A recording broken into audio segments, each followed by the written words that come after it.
just wanna talk about this thing that's in my brain. It keeps me from wanting to go on, but I want some gain. Cool, man. You let me know. You ready? Yeah, bro. All right, man. Well, everybody, welcome back to the We the Patriots Podcast. I am your host, Sal Assante, and with me today is an old friend of mine. I'm talking going back to high school days. My man, Faizan. How is everything going, Faiz? Go, bro. Go, bro. Man, I appreciate you having me on, man. Appreciate everything. Dude, I Looking forward appreciate to you it. just coming, man. I've been Vinny's been in my ear about you probably over the last year, just being like, have Faizan, dude. Have Faizan, dude. And I'm like, That's funny. I don't I even know how love to get it, in man. contact with him. And then I ran into your Instagram. It's just been great, dude. I love that. I love that. Yeah, man. I've known Vin for a long, long time, since like we were like 13, 14, probably. And yeah, man, I talk to him all the time. I know he's doing some photography stuff. I just try to stay in his ear, stay positive, like, man, keep going, keep going. Like, don't let people, deter you from what you want to do. Just keep going after it, bro. Absolutely. Yeah, Absolutely, man. I've been in his ear about everything he's been doing forever because I think he's just a really talented, creative person. And I agree. I don't feel, especially in today's world, holding that back is the worst thing that you could do to yourself. 100% agree, bro.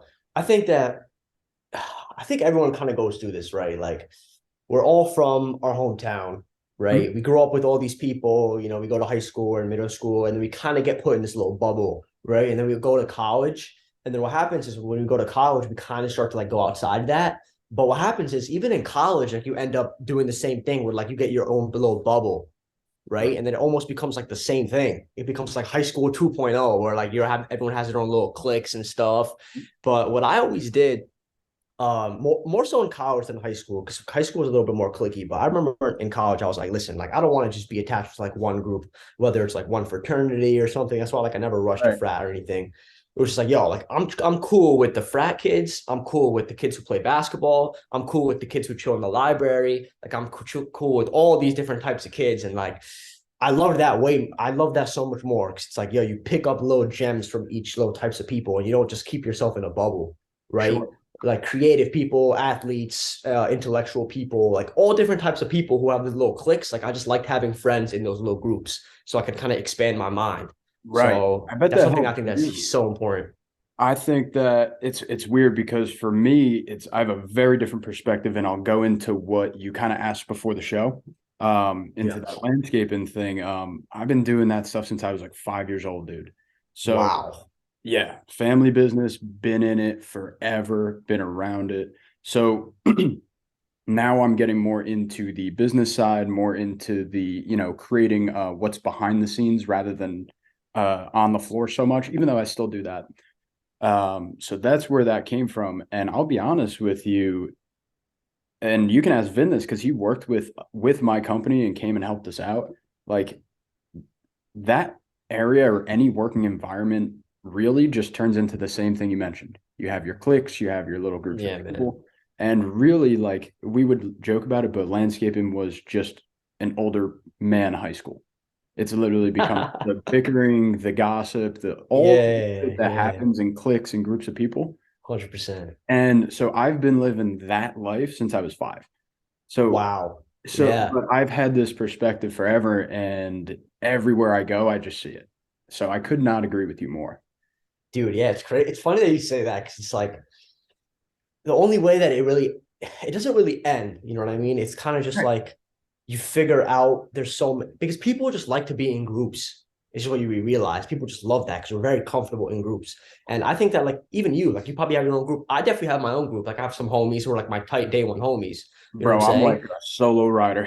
I'm Yeah, yeah, not my bro, own. exactly. But it's like I think it's important to like not stay down too much into like one ideology or one thing, because then you just start to Absolutely. like forget everything else. You know what I'm saying? Like we should stay open and like, yeah, you don't have to accept other things, but like just be like, okay, cool. Like I could see how that's like applicable to you. Exposing yourself to that other idea is Yeah. massively important. And it also, Yeah, I so this is a agree. conversation I had previously, one of my previous guests, John Marshall, the doctor. Oh yeah, Johnny. So not him, but the Dr. John Marshall from Lincoln Park. So same Oh, name, okay. same name, totally different human being. And actually, funny that you had that reaction because the first time I heard his name, I had the same reaction. Yeah, John Marshall. That's But funny. he was an educator in Lincoln Park, even was a professor in Notre Dame. So very That's sick. accredited. And what he was saying was, although he went into colleges, very highly astounded colleges like Harvard and Notre Dame that he studied at, he went in with a conservative perspective and exposing himself to those ideas that were way far out there, either Yeah. left, communist, socialist, Hell uh, yeah. anarchist, any which way. It opened up his ideas more and just solidified his grounds. It did not, like you Mm. said, you're not necessarily accepting that as fact. You're actually Oh, challenging. 100%. 100%. I think if I actually agree with that too. It's just like you kind of see, it's important to see those other sides, Right. but it kind of just allows you to reinforce your own beliefs and your own standards for yourself even more, right? But yeah, it is definitely important to see those other sides. Yeah, that's a good way to look at it. Yeah. Yeah, just exposing yourself, because then you actually think through your position. And if your position's actually correct, you arm yourself with more ammo. You actually have, 100%. right? You're not just 100%. bullshit like everybody else online. You know, I agree. you got a I core. always say this. I'm like, yo, like if I'm gonna have a view or a belief, I have to be able to substantiate the belief with fact or some sort of backing on why I believe these things. Facts don't care about your Because feelings. Yeah. exactly, because if I just come out here and I just argue for the sake of arguing, I'm gonna look very immature, Mm-hmm.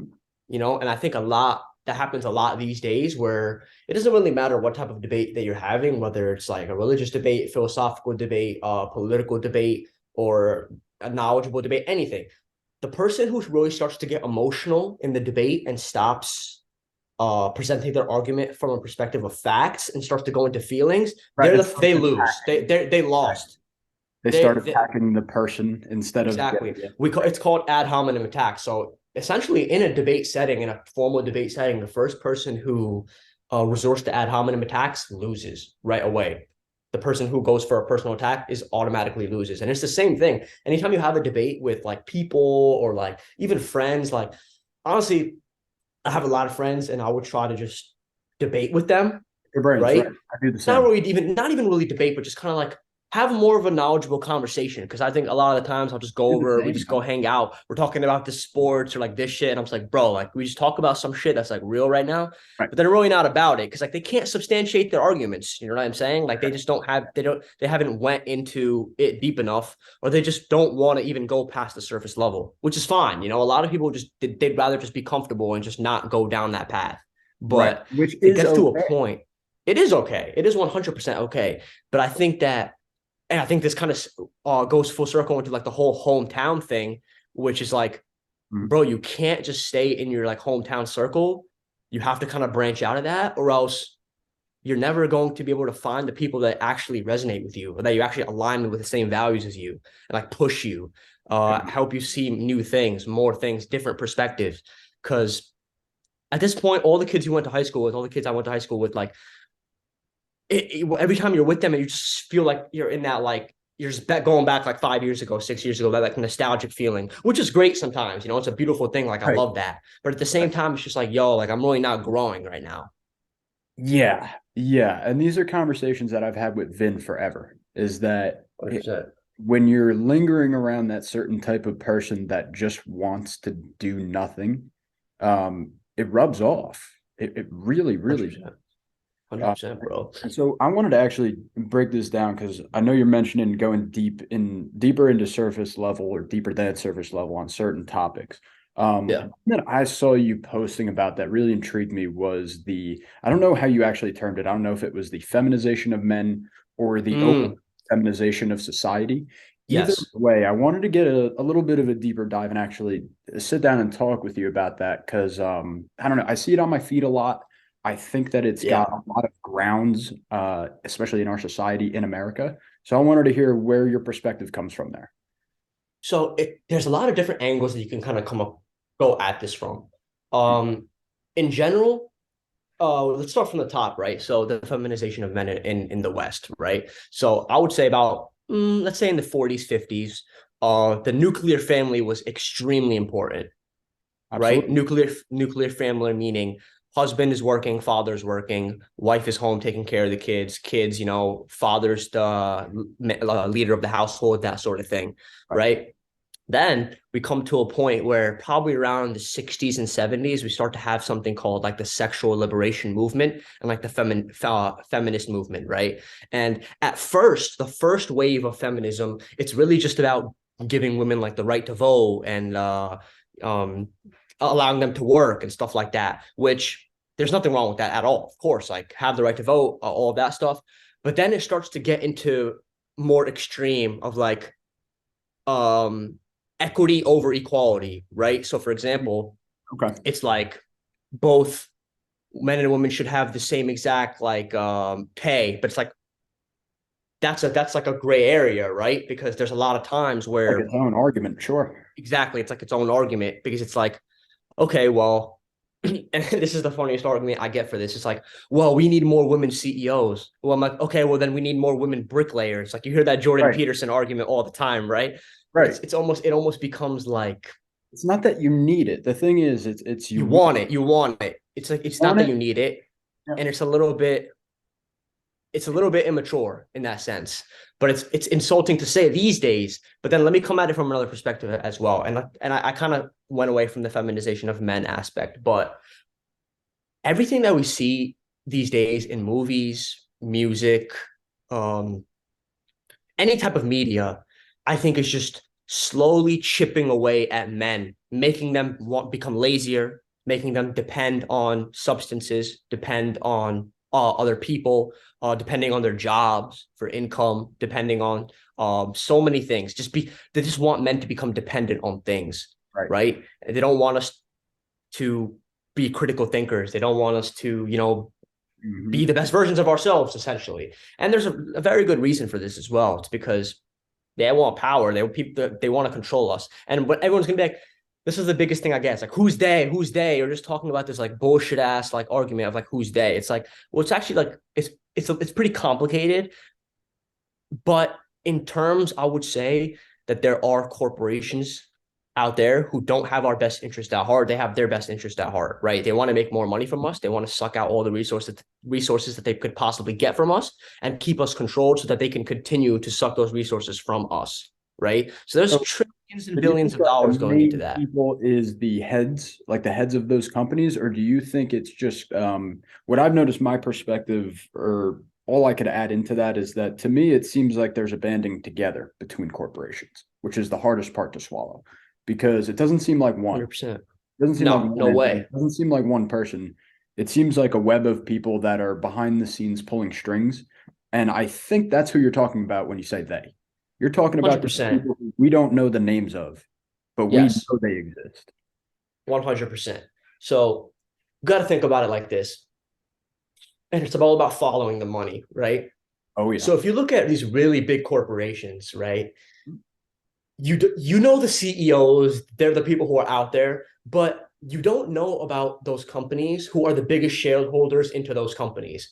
And then you don't know the board of directors of those companies who are the biggest shareholders into those companies. And you don't know what companies they're invested into, right? So those are the people who are really kind of like pulling those strings, those are the people in the background who are just kind of just taking money, and they have a lot more at stake.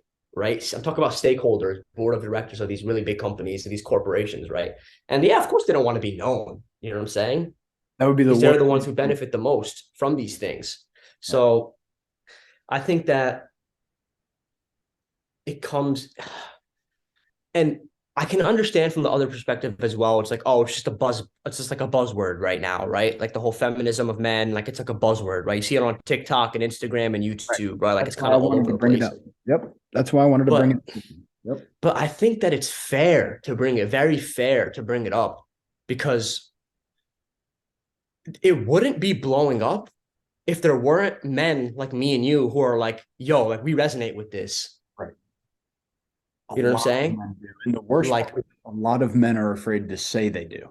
Of course, man. That's the scariest part, right? It's like, it's crazy because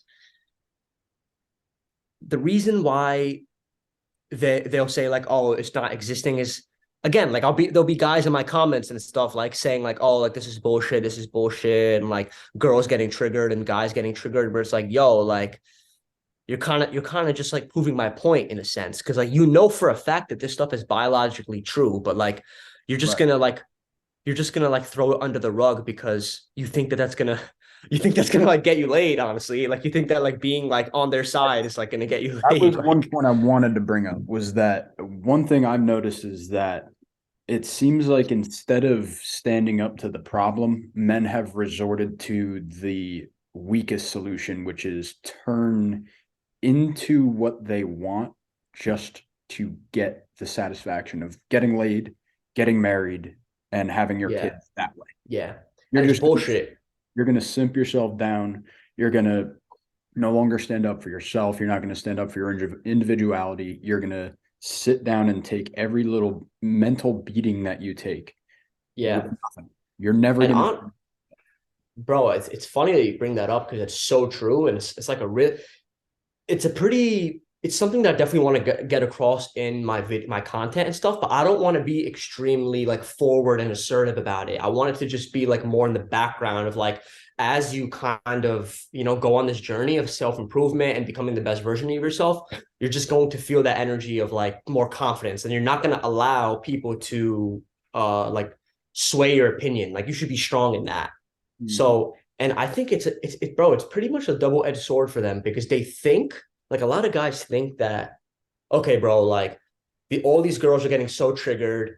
So I'm just gonna agree with what they say, and then so I can get laid and get married. But the funniest thing about it, bro, is like, if you think about it, the guys who are really like getting girls and like doing all that stuff, like, bro, they're the ones who agree with us, and they just have that confidence. Like they don't give a fuck, bro. Right. And I'll be honest too. It's like I would say, personally, from even like experience that I've had, that like when a girl is looking for like a dude, she actually wants someone who is not going to agree with everything that she says and kind of is able to lead her properly. Yeah, 100%. And like for my fiance's stake in it, it's been always growth for both of us. Yeah, But when we approach that type of stuff, like I don't think we'd be together if she wasn't receptive to me criticizing her. hundred Um, percent, bro. you know what I mean? Exactly, And we all make stupid decisions, including myself. I need her hundred for that percent, too, you know, 100%. I agree, man. and And that's what the good relationship is based in, is when you help I each agree. other become better people together, I not agree. not one person demeaning the other person to their 100%. 100% agreed, man. And it's like, I think another aspect of that is both people in that relationship allowing the other person to like be their best self and their natural self. You know what I'm saying? So like I genuinely do believe in like traditional relationship roles, right? So I believe that the old way works, and if it ain't broke, don't fix it. In my opinion, right? I think you can go down the extreme end and say, okay, well, this has happened, but I'm saying for the most part, thousands or even hundreds of thousands of years have went past where those traditional gender roles have existed. It's only been in the past like probably 20, 30 years where other people are like, okay, well, um, the woman could be the breadwinner or this breadwinner. Like, I'm not talking about that. I am talking about that actually. Yes. I'm saying do believe in like traditional gender roles, right. in the sense that I think that, and I believe that a man is in his best living his, a man is living his best life when he's protecting, when he's providing, and when he's leading. And I So think that a where woman is in her living her best life when she has a very strong man in her life that she can lean on, and she's on that mission with him. So where do you ground these ideas from? Like where exactly are they stemming from? Because I agree with almost everything that you're saying here. Definitely Islam, bro. Okay, Because I'm Muslim, right?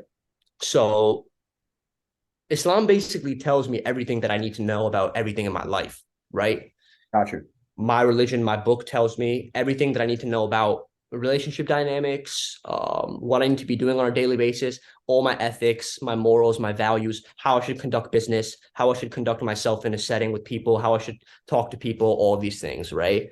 So most of these things I do get from that, right? And it really helps me because there's been times in my life where, I'll be honest with you, in high school, I definitely was leaning like way more left, right? Like when I was like 17, 18, I was like leaning more left, right? And then in college, I was like, I didn't really know. I was definitely leaning a bit more left. But then after college, bro, like the last 2, 3 years ago, I was very like conservative, right? I was like very on the right.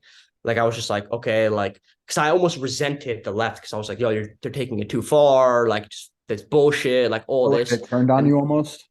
yeah, exactly. It's just like it's too much, right? And then you get to the point where it's just like, okay, you have left here and you have right here, but think bigger. Again, like what I say, like there's a bigger agenda. Like everyone knows that in the middle is the place where you're supposed to be, right? Like there are some ideas here that make sense. There are some ideas here that make sense, Absolutely. right? Right. But then I realized that all of this power and money is being made by making people pick sides and get very emotional about what side they're on. So if you see that there's very, very extreme left people who they'll probably die for leftism, bro, literally. You know what I'm saying? Then there's people on the right who will do the same thing, where it's like you're not seeing the bigger picture. Because the way I see it is like left wing, right wing, left wing, it's like on the same bird, right? It's like, yeah, so it's like, what are they trying to do? Right? Like, what are they trying to make? What are they trying to make me forget? What are they trying to make me like not pay attention to so that I pay attention to these political debates that are going on? You know what I'm saying? Like, what are they trying to do here?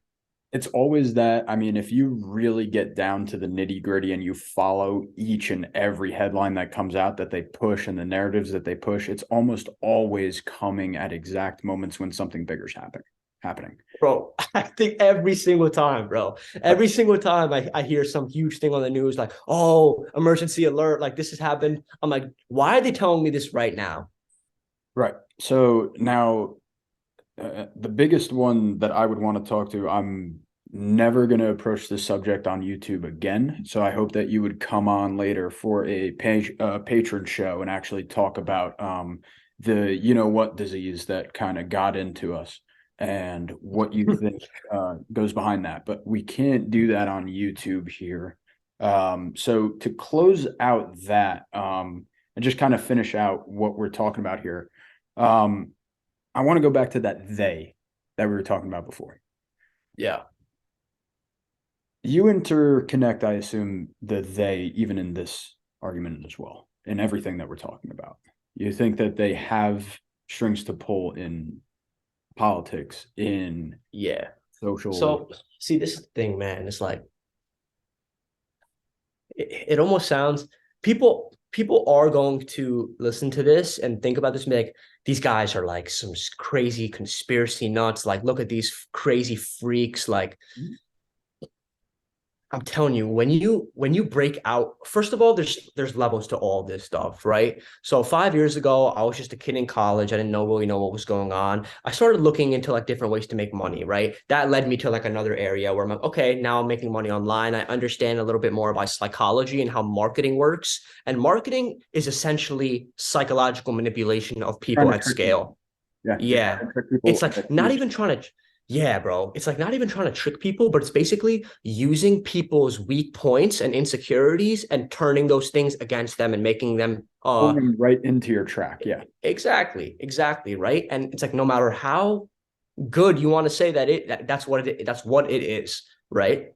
And then you start thinking about everything that's been fed to us. Okay, well, so if marketing is a very, very extremely powerful thing and these companies are using it to sell products, couldn't people use that to push their own narratives in the news as well? And then I started thinking, I'm like, yeah, you probably could. It's probably very powerful.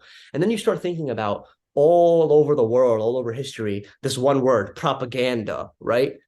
Everyone, we always talk about, I feel like all the time we heard in high school and in middle school, we'd always hear, oh, these other countries are doing propaganda. It almost seems as like they're trying to insinuate that like our country has never done it. You know what I'm saying? Like they're only like the only embodiment of truth and nobody else. Like, how often do you see other countries' news stories actually come up here? Really? Never, bro.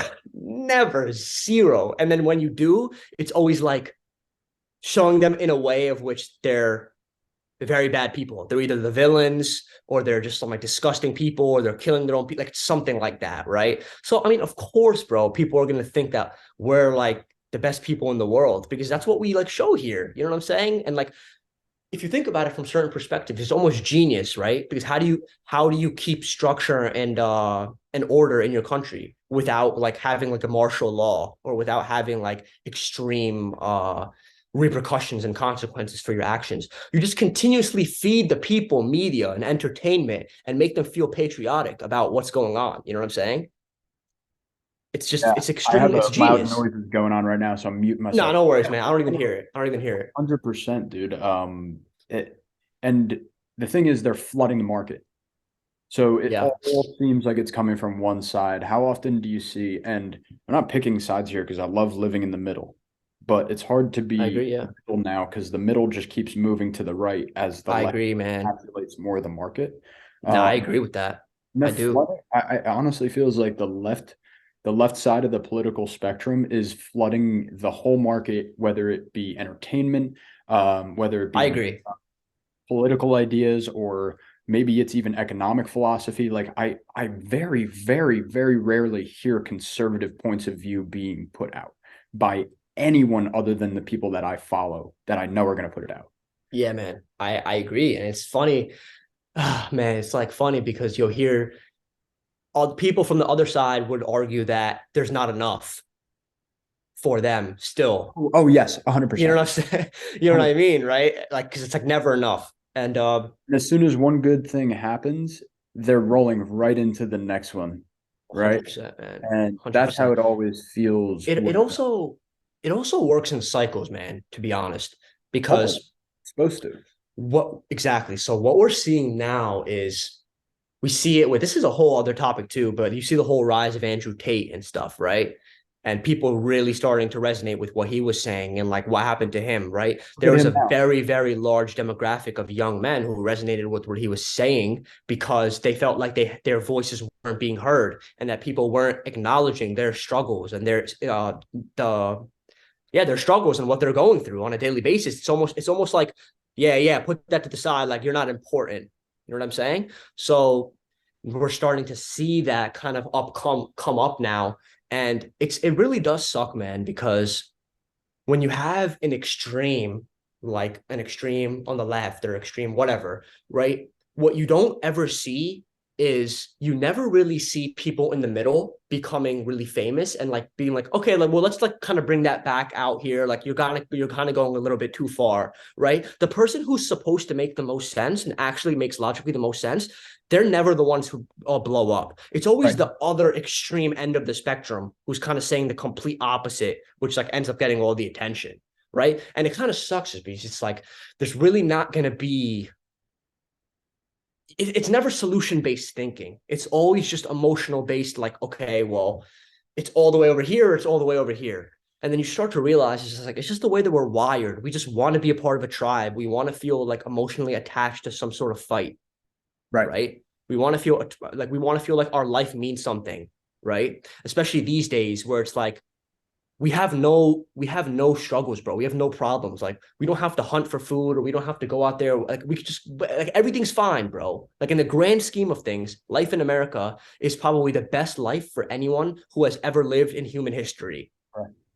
So when that happens, it just starts to get to a point of, okay, well, I need to feel something. I need to fight for something. Like I need to be a part of something. What's the point of going through life at this point? As like, think about it as a really productive man. What's the point? Are you asking me? Yeah, to get ridiculed. Like, is that what living a very productive and well-meaning life as a man leads to automatically now? Because it's what it seems like when you I think really yes, put your damnness but out, also, you're getting ridiculed. But I think that that's turning around in circles of men. yeah, I I don't think agree. it's in I society, agree. but I think in circles of men, they are really starting to respect hardworking men. I agree, man. I agree. And I don't even think that like what you just asked me, right? Is that the goal of men is like to be ridiculed? I think it's always been like that, right? Right. Every time someone wants to step up, like or a man wants to step up and say something, he's always going to get ridiculed. And I think that was my issue for a long time was as I was working on my businesses and my companies and all that stuff, I always felt like I didn't want to come out there and speak until I felt I was competent enough to speak, hold my opinion, hold my beliefs, stay strong in my beliefs, and not back down and not break. Because when you start to put yourself out there, people are going to resist to what you're saying. I put out one video about that feminization of men, and people were like commenting about calling me like an incel and like, yo, you don't get any girls, and like you're this, and I'm just like, bro, like, damn, like, did I actually? Why you get so mad? Like, damn, like. Hey man, I will leave it on this thought. And like I said, hopefully reconnect with I think we got to dive even deeper than we did here. 100%, man. But I want to end it on this, man. When all you want to do is like lose friends or see who the real people in your life are, number one, go start a business, and number two, go ahead and just say what you really think. 100%. I would add number 3. Start a business, say what you were going to say, and start making content and posting it, bro. You'll see who really fucks with you. You'll see who really starts fucking with you. You want to know why? Because I've been putting out videos on Twitter, on Instagram, on YouTube, and I'll be completely honest, bro. 99.999% of all the people that I grew up with never liked anything of mine, never commented on anything of mine, never showed me any support, never reached out to me saying, yo, I fuck with what you're doing. Even some of my best friends, my like closest friends, they've never reached out to me. They've never said, hey, man, like I fuck with this. Hey, man, even when I showed them love on what they're doing, right? Like I'll go out of my way to post them on my story, like their shit, be like, yo, I love this. Congratulations. This is sick. The love isn't reciprocated. And it's not something where like you get mad about, but it's just something to keep in the back of your mind. We're like, all right, bro, like, all right, okay, I see this now. But like you really are. Yeah. I know where I stand now. I know where it is. I know what's going on here. You just read the last 2 years of my life out loud. Yeah, bro. I've been doing this. I've been in this for like 4 or 5 years now. And I see, I'm just starting to put myself out there. Right. And I start to see this way more now because I basically built a personal brand on Twitter. Right. So I have a couple thousand followers on Twitter, and I have some of my best friends. They don't even live in New Jersey. Like they're just like in London and like Atlanta, and like they're all over the world. So like I'll go see them and FaceTime them. Like those are like my true homies. Like but like the people here, bro, like we don't even have the same values anymore. Like they're still like my homies. Don't get me wrong, but it's just like it's different, dude. It's different, bro. Especially when, and tell me if you feel this, when you feel like it's kind of weird to say it this way, but you feel like you've unlocked a different way of thinking that no longer 100%. It throws the other way you used to think in the garbage, and everybody else is still on that level, bro. And you can't. And even if you try, you almost feel like exactly, bro. 100%. And then the worst part about it is like when you go back and you're like hanging out, like let's say like you go to like some barbecue or something while your homies are there, you know what I'm saying, from high school and shit. And like you try to have these conversations and you almost feel like very uncomfortable that like, yo, you're back in this box. Like you're not even this person anymore. You know what I'm saying? It's like, yo, like I can't just sit here and talk to you about bullshit about like these fucking sports and like LeBron versus Jordan. Like I don't give a fuck anymore, bro. Like I don't care, bro. Like I just can't. Phase, dude, I'm so glad that we reconnected, man. Are you still? Yeah, me too, bro. Yeah, bro, I'm still not though, bro. Bro, we're going out. We got to go out and get a. I don't know if it's drink beer or anything. No. We'll get a bite though, bro. We'll get a bite, bro. We'll go out, man. We'll get Vin in there too, bro. 100%, bro. 100%, man. I will get with you soon. Otherwise, man, I loved having you, and hopefully get you on with a little patron program.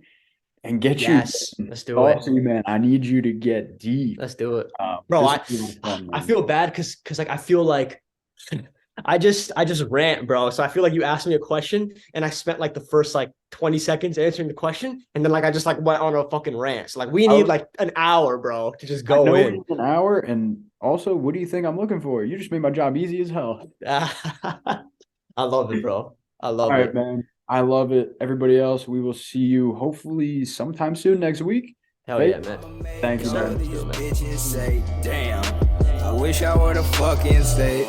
I want to be something, not nothing. Trapped inside my dream and I'm running away from these demons. But the feeling's so good, I'ma keep dreaming.